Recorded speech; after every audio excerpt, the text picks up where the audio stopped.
때문에 경제 이야기 해야 되는데요. 진짜 이러면 큰일 난 게 우리 지금 장기 저성장 국면에 들어섰다 그러거든요. 중요한 시점에 정부가 시기를 계속 놓쳐요. 근데 윤석열이는 나서갖고 대한민국 경제가 세계가 주목하고 있다. 이런 짓거리를 불과 2달 전에 이야기를 했었는데. 근데 세계가 주목하는 건 맞아요. 대통령 한 사람 잘못 뽑았더니 저렇게 망가질 수도 있구나 하는 관점에서 주목하고 있죠. 그러니까 민생 내수는 신경 안 써. 내수는 수출 수입과 같이 가는 일종의 양 바뀌거든요. 내수는 신경 안 써. 수출만 잘 되면 경제가 좋은 거야. 이 돌대가리는.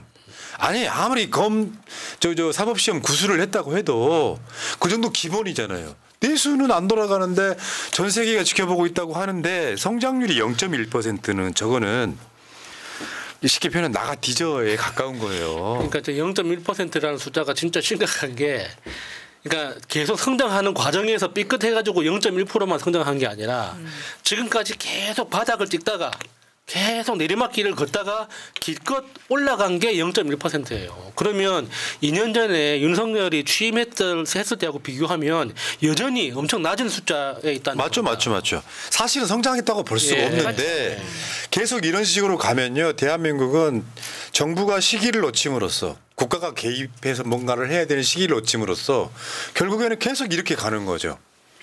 자, 그래프 한번 보겠습니다. 야, 너무 많이 올려놨다. 속보치. 속보치는 잠정치 앞에 나오는 거거든요. 말 그대로 속보예요. 대충 해가지고 딱 봤더니 2, 4분기 아니 3, 4분기죠. 3, 4분기 0.1 9월 달까지 이렇게 되면 이제 이게 또 내년 경제에 영향을 줍니다. 주요 부문별 한번 보겠습니다. 수입보다 수출이 훨씬 떨어졌죠. 이제 메이드 인 코리아를 안 사는 지경의 이름은 그런다고 봐요. 왜냐하면 25% 4분의 1 시장을 지금 사실상 잃다시피 했거든요. 아직도 뭐 수출하고 있는 건 일본이 있지만 수입은 그래도 1.5 늘어났는데 수출은 0.4 줄어들었잖아요. 우리나라 수출로 먹고 사는 나라 아닌가요? 근데 이제 성장률에서 제일 중요한 게 저 설비 투자 굉장히 중요하거든요. 설비 투자가 예를 들어 말 그대로 미래를 위한 투자일 수 있는데 설비 투자가 아니었다면 우리 개 마이너스예요. 개 마이너스. 설비 투자를 했어. 지금 당장 뭐가 나오는 건 아니야. 투자를 했단 말이에요. 항상 설비 투자를 통해서 겨우겨우 방어를 하는 거죠. 옛날 같으면 건설 투자해가지고 건설이 막 아파트 짓고 하면서 성장률을 끌어올렸었어요. 근데 그게 잘 안 돼. 왜?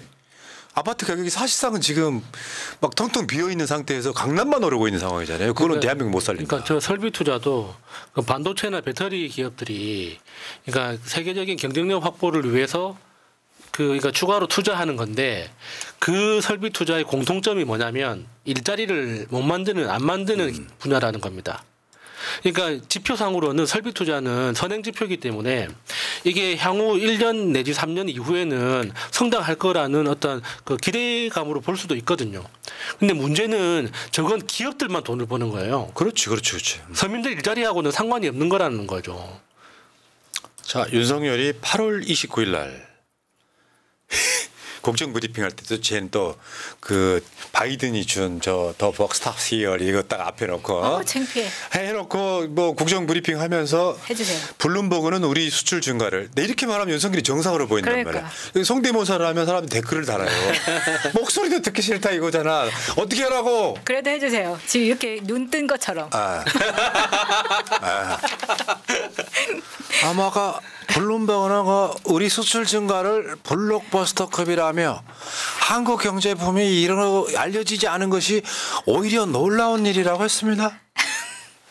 우리 경제가 확실하게 살아나고 있습니다. 야이씨. 저렇게 이야기를 했으면 책임을 져야죠. 사실 방송 중에 때리는 건 무죄 아닙니까? 방송 중에는 사람 때릴 수도 있는 거 아닙니까? 이게 뭐 웬만해 해야지. 그러니까 내가 전에 이 말을 했을 때 내가 빡쳐가지고 쌍욕을 했었다고. 경제가 살아나고 있다가 얘한테 경제는 수출밖에 없어요. 대기업들 경제. 대한민국 국민들이 죽겠다고 난리고 지금 골목에서는 지금 가게들이 다 폐업하고 있는데 내수는 완전히 죽은 상태에서 그나마 수출로 부비면서 전 세계가 블록버스터급으로 대한민국 경제가 살아나고 있다고 이야기했는데 수출이 줄어들어갖고 0.1% 성장이야. 다음 그러면 4, 4분기 때 어떻게 하려고 그래? 진짜. 나 진짜 저런 것도 대통령이라고. 그러니까 김건희 게이트 아니어도요. 얘는 대통령 하면 안 돼요. 너무 무식해. 근데 저거를 밑에서 들고 저 동의를 들고 왔어도 본인이 아니라는 걸 판단해야 되는데 그 판단 능력이 없기 때문에 지금 밑에 있는 사람들이 멧돼지 한 마리를 그냥 이용해 먹고 있는 거예요. 네. 자, 그리고요. 여러분 그 이제 날씨도 추워지고 지금 우리가 응급실 대란 일어났었잖아요. 의대생들 충격적이네. 저 뉴스가.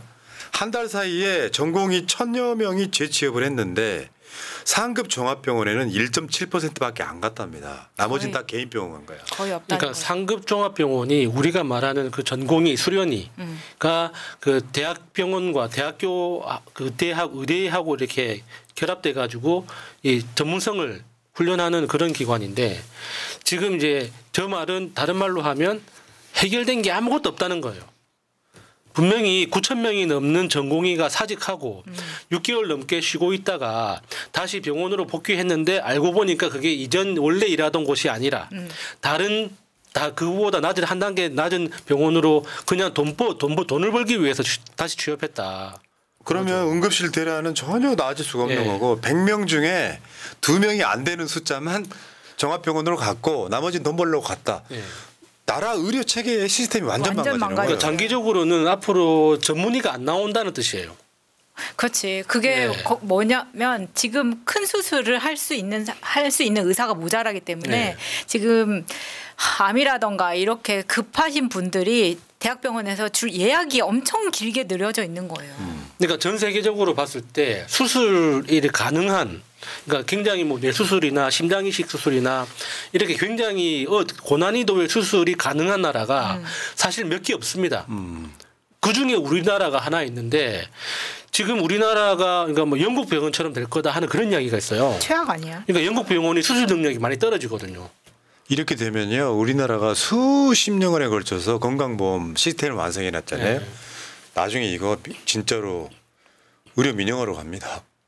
왜냐하면 국가가 있기 때문에 건강보험 시스템이 가능한 거잖아요. 국가가 건강보험료를 걷어서 국가가 이거를 잘 정리를 해주면서 많은 사람들이 병원비가 없어도 진료를 웬만큼 받을 수 있게 시스템 만들어 놨어. 문재인 정부 같은 데서는 그거를 급여 대상을 많이 늘려갖고 어르신들이 문재인 정부 때는 종합병원 순회했다는 이야기 그걸 윤석열이가 듣고 빡쳐가지고 그 노인들이 그 의료 쇼핑한단 말이야. 그러면 그냥 급여 그냥 확 줄여. 그래가지고 CT, MRI 원래대로 복원시켰던 거잖아요. 맞아. 그렇게 시작했죠. 이 미친 나라가 돼버린 거예요. 아니 이런 게 있어. 주말에 아이들이 이태원 놀러 가면 안 됩니까? 똑같은 거야.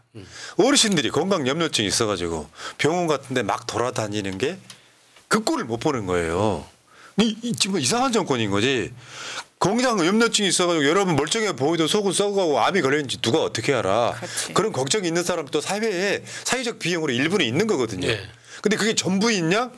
확대시켜가지고 그걸 핑계 삼아 건강보험을 이렇게 망쳐놓는데 이제 의사들까지 들어오지 않으면 아니 예를 들면 이런 거 이거 어떤 거냐면은 돈이 있어도 이제는 심각해진 거지. 그 전까지는 돈 없으면 이제 진료를 못 받는 지경이었는데 이제는 돈이 있어도 의사가 없으면 어떡해. 이거 심각한 문제인 거죠. 저 선배가 정확하게 그런 케이스거든요. 아버님이 최근에 어떤 선고를 받으셨는데 수술을 급히 들어가려고 해서 백방으로 모든 인맥을 다 동원했지만 그 대학병원에 전문의는 있는데 전공의가 없기 때문에 본인 혼자 수술을 들어갈 수가 없다. 왜냐하면 전공의가 옆에서 도와줘야 되는데 그 전공의가 없어서 전문의 혼자 수술을 못하기 때문에 이게 수술을 지금 할 수 없는 상황이라는 거예요. 그러니까 처방도 잘못됐고 뭐 엊그저께 또 대통령실에 저 비서관이 그랬잖아요. 원래는 4,000명이었다고. 원래는 4,000명이었다. 4,000명인데 2,000명으로 양보한 거야. 양보한 거래. 니들 들어와 이런 거잖아요. 내년 입학 지금 이제 너무 늦어가지고요. 끝났죠. 지금은 아마 내년 뭐 2,000명 정확히 2,000명은 아닙니다. 2,000명 내걸었는데 니들 얼마나 늘릴래 자율 TU를 줬더니 한 1,500명 정도 되는 건데 그러면 2026년도부터는 니들 의견을 좀 따라줄게 뭐 이런 정도인데 의사들 안 들어오고 있으면 전공의들 지금 안 들어오고 있으면은 심각한 거고요. 나는 걱정되는 게 올 겨울입니다. 감기 환자, 낙상 환자, 뭐 감기 비슷한 독감 환자 어마어마하게 이제 예, 결국에는 이제 아무 때나 가던 응급실을 이제 못 가는 상황에 삶의 질이 뚝 떨어진 상태. 그렇죠. 또 하나 또 있어. R&D 예산. R&D 예산을 뭐 복원했네 많이 하지만요. R&D 예산 한 번 1년 동안 깎았던 그 예산 때문에 후유증이 어마어마한 거예요. 복원했다고는 하는데 증감률로만 보면 원래 깎았던 그 정도를 복원한 거지 R&D 예산은 더 늘어나야 되잖아요. 그러니까 사실 대한민국 국민들은 그 R&D 예산 하나 이게 문제가 아니라 그 R&D 예산 속에서 연구하는 그 이공계열의 그 수많은 석박사들 있죠. 그분들한테 사실 고마워해야 될 필요가 있어요. 왜냐하면 우리나라 연구 인력에 대한 어떤 그 퀄리티라고 해야 되나? 이 연구 성과에 대한 신뢰도가 굉장히 높습니다. 전 세계적인 관점으로 봤을 때. 그래서 영국이나 미국이나 독일처럼 연구를 굉장히 중요하게 생각하는 나라들일수록 한국 석박사를 굉장히 꼬시려고 애를 많이 써요. 그러면 그 사람들이 처음에는 좋은 조건 우리나라에서 받는 연봉의 5배, 10배 돈으로 따지면 5억씩 10억씩 준다고 하니까 일단 거기에서 몇 년 일을 해봅니다. 근데 일을 하면 할수록 뭘 느끼냐면 내가 혼신의 힘을 다해서 만들어낸 연구 성과가 국가에게 중요하다는 걸 알게 되는 거예요. 내가 대한민국 사람으로서 내 능력, 대한민국의 핏줄을 가지고 대한민국에서 자고 나란 밥을 먹고 이 몸이 만들어졌는데 내가 만들어낸 이 귀중한 연구 성과가 다른 나라를 키우는 데 도움이 되는구나 라는 걸 깨달을수록 내가 돈이 아니라 대한민국에 와서 일을 해야겠다고 생각하는 거예요. 우리나라에 들어와서 연구하는 석박사들 대부분 그런 대접을 받는 사람들이에요. 그러니까 그 사람들은 대한민국에 일자리가 없다고 뭐 굶어 죽거나 뭐 가난해지거나 그럴 일이 없는 사람들입니다. 지금 이 순간에도 미국에서 영국에서 독일에서 계속 그 오퍼 레터를 받아요. 우리 얼마 줄 테니까 우리한테 와라. 그런 사람들을 우리가 지금 계속 놓치고 있는 겁니다. 그러면은 이런 식으로 R&D 예산이 망가지기 시작해가지고 국외로 유출되는 연구자가 어떤 순서로 빠져나갈까요? 똑똑한 순서. A급부터 빠져나가기 시작하는 거예요. 그러면 나중에 R&D 예산 복원하면 누가 남겠습니까? 누가 남겠냐고. 전체적으로 하향 평준화. 그렇죠. 그러면 다시 그 과거 30년 동안 만들어놨던 그 R&D 인프라를 다시 구축하는데 얼마의 시간이 걸릴까요? 그러면 외국에서는 대한민국이 뒤처진 경쟁력을 다시 복원하는데 야 대한민국 소중한 나라니까 우리가 도와줄게 협력해줄게 할까요? 대한민국은 국제적으로 봤을 때는 경쟁자예요. 그러니까 밟고 올라가려고. 누가 대한민국이 잘 되길 바랍니까? 야, 근데 내가 봤을 때는 뭐 어디선가 특명을 받고 온 놈이야. 대한민국을 망치거라. 왜 그 미래에서 온 뭐 이런 거 있잖아. 약간 좀 나라를 망치려는 임무를 받고 온. 별그대? 저는 일본의 밀정이라고 봅니다. 일본 말고는 그런 이해관계는 전혀 없습니다. 대한민국. 야 진짜 너무하잖아. 제가 최근에 전물 보러 갔는데 그분이 비슷한 말을 했어요. 네, 주술사가? 지금 우리나라를 이끌고 있는 사람들 중에 일본 밀정 그리고 대대로 일본 귀신씨인 사람들이 많아요. 그만큼 그런 사람들도 심각하게 보고 있어요. 그러니까 친일만 하는 게 아니라 경쟁 국가인 한국이 문재인 정부 때 일본을 넘어섰단 말이에요. 일본이 워낙 발전 안 하고 있으니까 다시 한국을 소령에 빠뜨리라는 명령을 받고 왔다. 네. 훌륭한데? 옛날 같은 비가 음모론이라 내가 화냈을 거야. 이해가 돼. 설득이 돼. 너무하잖아요. 방향성이라는 게. 그래놓고 자기를 위한 돈은 펑펑 쓰잖아. 그러니까. R&D는 깎으면 안 되는 거야. 그렇죠. R&D 예산 깎는 것만으로 얘는 탄핵 사유인 거예요. R&D는 박근혜도 안 깎았습니다. 미친. 에라이 무슨 이런 거짓 발사기 같은 정권이 다 있어. 빨리 끝냅시다. 자 이야기 들어보니까 내일이 10월 26일이잖아요. 그러네. 그럼 오늘 저녁 탕탕 후루